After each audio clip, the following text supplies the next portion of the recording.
오늘 다시 기본으로라는 제목으로 하나님 은혜를 나누겠습니다. 지난주에 최상규 장로님께서 오셨죠. 오후 예배 시간에 오셔서 선한 울타리라는 기관에 대해서 소개 말씀을 주셨는데, 못 들은 분들을 위해서 다시 한번 선한 울타리 사역에 대해서 말씀드리겠습니다. 보육원 아이들은요, 성인이 되면 보호가 종료됩니다. 보호가 종료돼서 보육원을 거의 강제로 퇴소해야 됩니다. 그런데 그렇게 보육원에서 나올 때 그 아이들의 손에는요, 정부에서 쥐어주는 단돈 몇백만 원밖에 없습니다. 그 몇백만 원만 가지고 나오는 겁니다. 그 애들은 집도 없고요, 직장도 제대로 못 가졌습니다. 그런데 겨우 몇백만 원만 손에 가지고 이 험한 세상에 나오는 것입니다. 여러분, 얼마나 막막하겠습니까? 아무 데도 갈 곳이 없는 애들입니다. 그래서 보육원을 나온 이후로는요, 나쁜 길로 빠져들거나 또 심하면 자살하는 아이들도 많다고 합니다. 하지만 2015년 당시에는 아무도 그들을 돕는 사람이 없었고요, 아무도 그들을 돕는 그런 기관도 없었습니다. 그런 사연이 어느 날 신문에 났던 것을 이 최상규 장로님이 봤습니다. 보면서 이 장로님 마음에 긍휼의 마음이 들었습니다. 아유, 불쌍하다, 이런 마음이 들었습니다. 하나님께서 주시는 마음이죠. 당시에 장로님은 조그만 사업체를 운영하던 서리 집사님이셨습니다. 그런데 긍휼의 마음이 들어가지고 이 교회에다가 선한 울타리라는 조직을 만들었습니다. 그리고 보육원에서 나온 청년 한두 명을 개인적으로 도와주기 시작했습니다. 그런데 그 일을 조금 하다 보니까요, 너무 힘들었다고 합니다. 그게 너무 힘들었습니다. 아직도 애 같은 청년들한테 계속해서 사랑을 부어주고 물질도 부어주고 힘을 쏟아야 되는데, 그걸 1, 2년 하다 보니까 감정이 메마르는 겁니다. 감정이 메말라서 이제는 더 이상 못하겠다, 이 생각이 들었습니다. 어느 날은 기도해야 되겠다는 생각이 들었답니다. 그래서 저한테도 또 성도들한테도 기도해 달라고 부탁했고요. 그래서 하루는 저하고 성도들하고 장로님 이렇게 교회에 모여서 기도했습니다. 그런데 그때에 성령 하나님께서 우리 모임에 역사하셨습니다. 역사하셔서 이 장로님의 마음을 어루만져 주셨습니다. 제가 장로님을 대표 기도 시켰는데요, 장로님께서 너무 힘드니까 아버지, 이 말만 하셨습니다. 아버지, 이 말만 하고서는요, 그 뒤로는 대성통곡을 하는 겁니다. 엉엉 울면서 아버지 이러는 겁니다. 저하고 성도들은 당황했습니다. 당황하면서도 장로님을 위해서 간절히 기도했는데요, 그날 하나님께서는 이 장로님의 마음을 완전히 회복시켜 주셨습니다. 그동안의 마음에 쌓였던 것을 다 풀어주셨습니다. 그래서 장로님은 회복된 마음으로 계속해서 보육원 퇴소한 청년들을 도왔는데요, 그때 같이 기도했던 성도들도 함께 도왔습니다. 그리고 이후에 10년 동안 61명의 청년들이 선한 울타리의 도움을 받아서 자립할 수 있게 되었습니다. 여러분, 다시 말씀드리는데요, 61명의 청년들이 자립하게 되었습니다. 보육원에서 나와서 갈 데도 없고 일할 곳도 없던 61명의 청년들인데, 그래서 자칫하면 나쁜 길로 빠져들거나 어쩌면 죽을 수도 있던 61명의 청년들이 선한 울타리 덕분에 자립하게 되었고요, 지금은 사회의 건강한 일원이 돼서 잘 살고 있습니다. 어떻게 이런 일이 가능했을까요? 그것은 교회가 있어서 가능했던 일입니다. 교회에 예수님의 마음을 가졌던 한 성도가 있었고요, 그를 따라서 일부 성도들이 교회에 모여서 기도했었고요, 바로 그 모임에 성령님이 함께 하시면서 위로를 주셨고 또 힘을 주셨기 때문에 가능했습니다. 이걸 보면 여러분, 아직도 교회는요, 이 세상의 희망입니다. 이 세상의 희망이 교회입니다. 지금도 이 교회 덕분에 이혼할 법한 그런 부부가요, 관계가 회복되고 가정이 지켜지고 있고요, 지금도 이 교회를 통해서 자녀들이 방황하다 돌아오고 있고 인생의 새로운 목표를 발견해서 살아가고 있고요, 또 좌절하고 낙심했던 사람들이 교회에서 회복되는 역사가 지금도 일어나고 있습니다. 그래서 지금도 교회는 이 세상의 희망입니다. 그런데 조건이 있습니다. 조건이 있는데요. 교회가 좋은 교회여야 합니다. 좋은 교회에서 그런 역사가 일어납니다. 옛날 중세 때 타락했던 교회에서는 그런 역사가 잘 일어나지 않았습니다. 거짓 교회에서는 그런 생명의 역사, 회복의 역사가 잘 일어나지 않습니다. 참되고 좋은 교회여야지 그런 일이 일어나는 법입니다. 참되고 좋은 교회여야지 그 속에 하나님이 역사하셔서 생명의 역사, 치료의 역사, 변화의 역사가 풍성하게 일어나고 세상에 희망이 될 수가 있습니다. 사랑하는 성도 여러분, 우리 한박교회가 그런 좋은 교회가 되어야 되지 않겠습니까? 아멘이십니까? 예, 그렇습니다. 우리 한박 공동체가 정말로 참되고 정말 좋은 교회가 돼서 우리 교회를 통해서 생명의 역사, 치료와 회복의 역사가 풍성하게 일어나야 되겠습니다. 그렇다면 여러분, 어떻게 그런 교회가 될 수 있을까요? 어떻게 그런 교회가 될 수 있을까요? 그 답이 오늘 설교 제목에 있습니다. 뭐라고 되어 있죠? 다시 기본입니다. 다시 기본으로 돌아가야 되는 것입니다. 교회의 기본으로 돌아가는 게 바로 핵심입니다. 얼마 전 뉴스에서 본 게 있는데요. 올해로 창립 55주년을 맞은 대한항공 얘기였습니다. 대한항공이 우리보다 5년 뒤늦게 창립했더라고요. 이 대한항공의 목표가 있는데요. 그 목표가 기본으로 돌아가는 것이라 합니다. 기본으로 돌아가야 한다. 왜 그런가? 그 내용을 보니까 이런 설명이 있었습니다. 대한항공은 이번 2024년이 위기의 해이면서 또 기회의 해라고 합니다. 왜냐하면은 지금 아시아나 항공을 인수하는 중에 있는데요.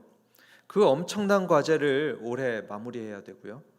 그러면서 이 치열한 항공업계 속에서 코로나19 이전에 그 항공 수요를 다시 회복해야 된다고 합니다.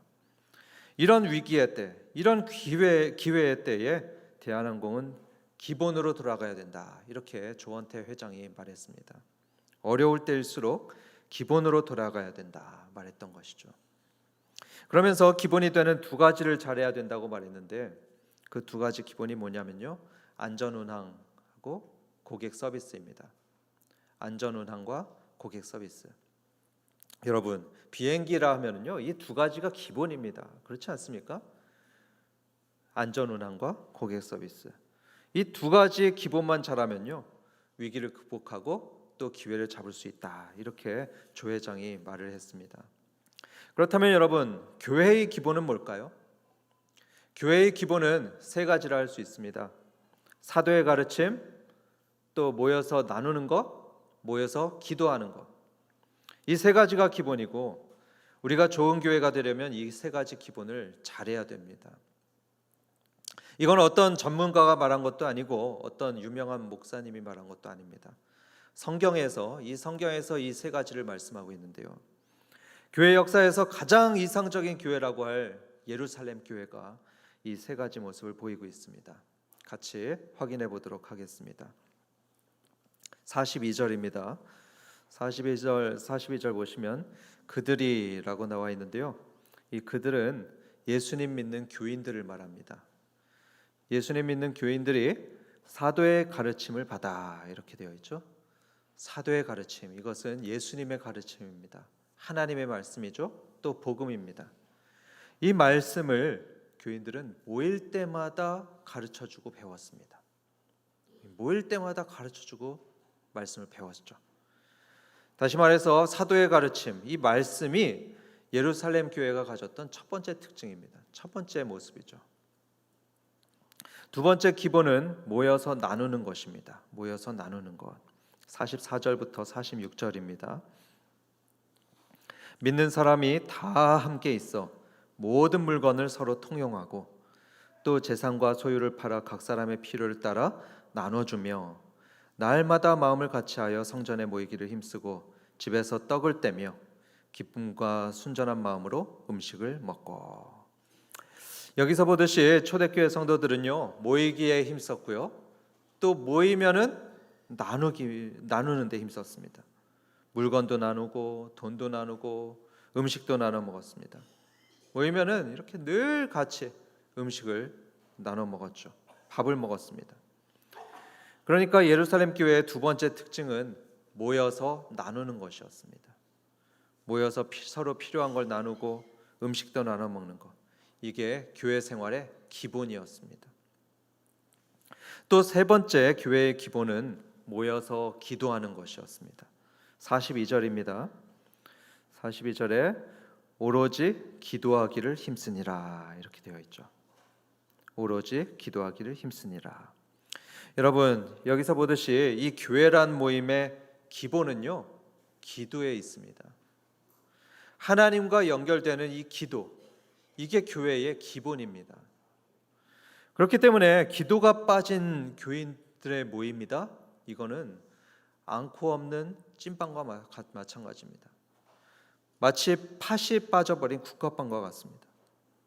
교회와 목장에는 기도가 반드시 있어야 됩니다. 이렇게 사도의 가르침, 나눔, 기도, 이 세 가지 기본이 있었을 때 어떤 결과가 있었을까요? 두 가지 결과가 나타났습니다. 예루살렘 교회에 보면은 두 가지 결과가 나타났는데요. 그것은 기쁨이 있었고 또 믿는 사람들이 날마다 늘어났습니다. 46절을 보면은 교회로 모인 교인들 가운데 기쁨이 있었다고 말하고 있고요. 47절을 보면 주께서 구원받는 사람을 날마다 더하셨다 이렇게 말씀하고 있습니다. 성도 여러분, 얼마나 좋았겠습니까? 모일 때마다 기쁨이 넘쳤던 교회입니다. 예루살렘 교회에 오면은요, 사람들이 행복한 마음이 들었습니다. 그러니까 사람들이 더 많이 모여들었죠. 그때는 예수님 믿으면 손해가 있었습니다. 핍박이 있었습니다. 그런데도요, 사람들이 그걸 감수하고 교회에 오는 겁니다. 왜요? 교회에 오면 기쁨이 있으니까, 행복이 있으니까. 그러니까 사람들이 너도 나도 예수님 믿겠다고 하면서 교회에 왔던 겁니다. 그래서 41절을 보면은 한때는 하루에 3,000명이나 되는 사람들이 교회로 와서 등록했다고 합니다. 그래서 성도 여러분, 우리 교회도 이 세 가지 기본으로 돌아가려고 합니다. 말씀을 더 배우고 모여서 나누고 모여서 기도하는 것을 힘쓰려고 합니다. 따라해 볼까요? 말씀을 배우자, 모여서 나누자, 모여서 기도하자. 이 세 가지 기본을 여러분 꼭 명심하시고 이 기본을 잘해야 되겠습니다. 이제 새롭게 목장이 구성되었는데요. 여러분 세 가지 권면의 말씀을 드리겠습니다. 첫째로 여러분, 무엇보다도 열심히 모여야 됩니다. 열심히 모이는 우리 한박교회 성도들 되시기 바랍니다. 모여야지 말씀을 배우죠. 또 모여야지 우리는 나눌 수 있고요. 모여야지 기도도 할 수 있습니다. 일단 모여야 합니다. 히브리서 10장 25절에 보면 이런 말씀이 있습니다. 모이기를 패하는 어떤 사람들의 습관과 같이 하지 말고 대신 모이기를 권해라 이렇게 말했습니다. 모이자고 서로 더 권하라는 말씀입니다. 그래서 성도 여러분, 목장에 열심히 모이길 바랍니다. 우리 서로 모입시다 이렇게 권해가지고 모이길 바랍니다. 그게 기본입니다. 오늘 본문의 초대교회 성도들은 그랬습니다. 날마다 성전에 모였다고 하고요. 또 날마다 집에서도 모였다고 하는데요. 우리는 그렇게까지는 하지 않더라도 적어도 주일에는 이렇게 다 같이 모여야 됩니다. 주일에 교회로 모이고요. 또 금요일이나 토요일에는 목장으로 다 모여야 되겠습니다. 성도 여러분, 목장에 한 분도 빠지지 말고 모이시기 바랍니다. 그게 기본입니다. 그리고 본문 보면 교인 집에서 떡을 떼고 음식을 먹었다는 얘기가 3번은 등장합니다. 떡을 떼고 음식을 먹었다. 이게 3번 등장합니다. 그게 무슨 의미죠? 음식을 나눠 먹는 게 우리 교회 생활의 기본이란 얘기입니다. 베이직입니다. 같이 식사하는 게 이 신앙생활의 굉장히 중요한 요소입니다. 그래서 예수님은 사역하는 기간 내내 식사하면서 제자들하고 교제했습니다. 유월절 만찬도요, 주님이 스스로 직접 만드셨고요. 심지어 부활 후에도 예수님은 식사 자리에서 제자들을 만나셨습니다. 사실 부활한 몸은 음식을 먹을 필요가 없습니다. 그런데요, 예수님은 부활 후에도 많은 경우에 식사 자리에서 제자들을 만나셨습니다. 그래서 여러분, 목장으로 모이실 때 가능하면 식사하면서 모이시기 바랍니다. 맛있는 음식을 같이 나눠 드시면서 주 안에서 식구가 되어 가시고요, 가족이 되어 가시기를 바랍니다. 우리는 좋아하고 사랑하는 사람들 보면요, 같이 밥을 먹지, 그렇죠? 밥을 먹지 차만 마시고 끝나지 않습니다. 정말로 친해지려고 하고 또 중요한 사람을 만날 때면 같이 밥을 먹습니다. 같이 밥을 먹지 차만 마시지는 않습니다. 그래서 여러분, 목장 모임 하실 때 가급적이면 같이 밥을 드시면서 정말로 가족이 되어 가시길 바랍니다. 맛있는 고기 있으면 그거 한 점씩 이렇게 밥 위에 올려놓으시고요, 또 쌈도 싸가지고 서로 입에 넣어주는, 그렇게 정을 나누시는 목장이 되시기 바랍니다. 그런 목장이 되면요, 그 목장에는 반드시 기쁨이 임합니다. 반드시 기쁨이 임하고요, 그러면 그걸 보는 믿지 않던 사람들은요, 그런 기쁨을 보고 그런 행복을 보고서 마음이 활짝 열립니다. 한 가지 원칙이 있습니다. 한 가지 원칙이 있는데요, 목자님만 집을 오픈하는 게 아닙니다. 목자님만 집을 오픈하는 게 아니고 모든 목원이 집을 오픈하는 게 원칙입니다. 여기서 새신자는 제외입니다. 또 VIP는 예외입니다. 이들을 제외하고 다른 분들은요, 웬만하면 자기 집을 오픈하십시오. 그게 원칙입니다. 여러분, 집 좀 좁으면 어떻습니까? 음식 좀 못해도 괜찮습니다. 또 너무 잘할 필요도 없습니다. 여러분, 이런 마음을 먹으시면 되겠습니다. 평소 먹는 데다가 반찬 하나만 더 추가하자, 숟가락 몇 개 더 넣는 거다, 이런 생각하시면 됩니다. 중요한 건 뭐냐면 나누는 것입니다. 나누는 게 훈련이고요, 나누는 게 신앙입니다. 우리 기독교는 성경을 많이 아는 사람이 훌륭한 신앙인 아닙니다. 창세기부터 계시록까지 척척 박사인 사람, 그런 사람이 훌륭한 신앙인 아닙니다. 진짜 훌륭한 신앙인은요, 섬기는 사람입니다.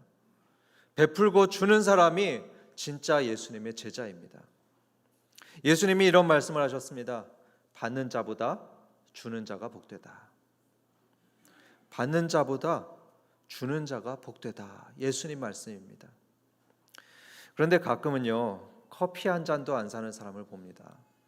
진짜 짠돌리로 사는 사람이 있는데요, 그러면 우리는 어떻죠? 나는 그러지 말아야지 하면서 좀 더 대접하고 좀 더 주려고 합니다. 그런데 문제는요, 손해보는 느낌이 든다는 겁니다. 그게 잘하는 건 줄 아는데 때로는 손해보는 느낌이 들 때가 가끔 있습니다. 하지만 여러분, 그거는 절대로 손해가 아닙니다. 그거 손해 아닙니다. 왜냐하면 성경에 말씀하기를 우리 하나님은요, 대접하고 베푼 사람은 반드시 기억하는 분이라고 하셨습니다. 반드시 기억하시고요, 어떤 형태로든지 복을 주십니다. 복으로 갚아주십니다. 일도 잘 되게 하시고요, 자녀도 잘 되게 하시고요, 그렇게 반드시 복을 주십니다. 그래서 여러분, 저는 여러분의 목사로서 여러분을 잘 되게 하려고 권해드리는데요, 성도 여러분, 여러분은 주는 사람이 되시기 바랍니다. 목장 식구들을 기쁘게 대접하시고 그러면서 복을 누리시기 바랍니다. 마지막으로, 모이면 기도하는 게 기본이라고 했습니다. 모이면 뭐 하는 거라고요? 기도하는 것입니다. 그래서 여러분, 우리가 모임하는 장소는요, 카페가 아닙니다. 식당도 아닙니다. 집이어야 됩니다. 가급적이면 교회도 아닙니다. 집이어야 됩니다. 그게 원칙입니다. 여러분, 카페나 식당에서는 기도가 잘 안 됩니다. 그렇지 않습니까? 카페나 식당에서는요, 기도가 잘 안 돼요. 저는 지금까지 카페나 식당에서 간절하게 기도하는 건요, 단 한 번도 본 적이 없습니다. 보신 적 있습니까? 없으시죠? 그래서 우리는 집에서 모이는 겁니다. 집에서 모여서 마음껏 기도하는 것입니다. 물론 집에서 모이면 청소도 어렵고 또 음식도 부담이 되곤 하죠. 하지만 다시 말씀드립니다. 목장은 기도가 기본입니다. 기도하기 위해서라도 우리는 집에서 모이는 것입니다. 저는 3주 전인가 어떤 목장의 목장 일기를 보면서 참 감사하다는 생각이 들었습니다. 참 감사했는데 뭐냐면요, 한 목원이 이런 말을 했답니다. 그동안 이 목장에서 신앙생활했던 게 너무 감사합니다, 이런 말을 했다고 합니다. 왜냐하면 지금까지 목장에서 기도했던 거를 하나님께서 다 이루어 주셨답니다. 다 이루어 주셔서 그게 너무 감사합니다, 이런 고백을 했습니다. 그래서 여러분, 모이면요 기도하는 것입니다. 그게 기본 중에 기본입니다. 여러분, 혼자 기도할 때보다요 함께 기도할 때 능력이 있습니다. 또 이루어지는 힘이 있습니다. 처음에 제가 말씀드렸습니다. 최상규 장로님이 성도들과 함께 기도했습니다. 함께 기도하니까 하나님께서 장로님의 마음도 회복시키셨죠. 그리고 또 함께 봉사할 사람들도 주셨습니다. 이후에 61명이나 되는 청년들이 학교에도 가고 직장도 가면서 살 수 있게 되었습니다. 어떻게 가능했다고요? 기도하니까 가능했습니다. 기도하니까 일어났던 일들입니다. 예수님 말씀하셨습니다. 두세 사람이 내 이름으로 모인 곳에는 나도 그들 중에 있느니라. 내 이름으로 무엇이든지 내게 구하면 내가 행하리라 하셨습니다. 그렇기 때문에 우리는 목장으로 모이면 기도하는 것입니다. 잡담만 하면서 끝나는 게 아니고요, 함께 기도해야 됩니다. 그렇게 기도하다 보면 안 믿던 남편, 안 믿던 아내, 안 믿던 친구 돌아올 것입니다. 목장으로도 오고 또 하나님께 올 겁니다. 교회로 올 겁니다. 그러면 자연히 목장에 기쁨이 넘치죠. 활력이 생기게 됩니다. 그래서 성도 여러분, 가급적이면 집에서 모이시고요, 또 모이면 반드시 기도하시기 바랍니다. 논어에 이런 말이 있습니다. 본립도생, 본립도생. 본립이라고 하면은 기본을 세운다는 거죠. 도생, 길이 생긴다는 것입니다. 기본을 세우면 길이 나게 된다는 것이죠. 그만큼 기본이 중요하다는 말씀입니다. 그래서 최고의 축구 선수나 또 최고의 골프 선수들, 그리고 최고의 전문가들은 기본을 강조합니다. 어떤 문제가 생기면 기본을 점검해야 된다 하고요, 그 기본을 반복하고 또 반복하라고 이들은 말합니다. 예를 들어서 손흥민 선수도 그렇죠. 매일마다 오른발 500개, 또 왼발 500개, 도합 1000개씩을 슛을 연습한다고 합니다. 그러니까 지금 그렇게 최고의 선수가 됐죠. 기본은 계속해서 반복해야 되는 겁니다. 우리 목장도 기본으로 돌아가겠습니다. 초대 예루살렘 교회를 본받아서 앞으로 정말로 이 기본에 충실하겠는데요. 그래서 목장에 잘 모이시고, 모이면 말씀도 나누고 음식도 나누고 또 정도 나누시고요, 또 서로를 위해서 기도하시고, 이런 기본을 반복하고 또 반복하려고 합니다. 그렇게 기본에 충실한 한박교회가 되셔서 올해는 모든 목장이 기쁨이 넘치고 행복이 넘치고 생명이 넘치는 목장이 되기를 주님의 이름으로 축원합니다.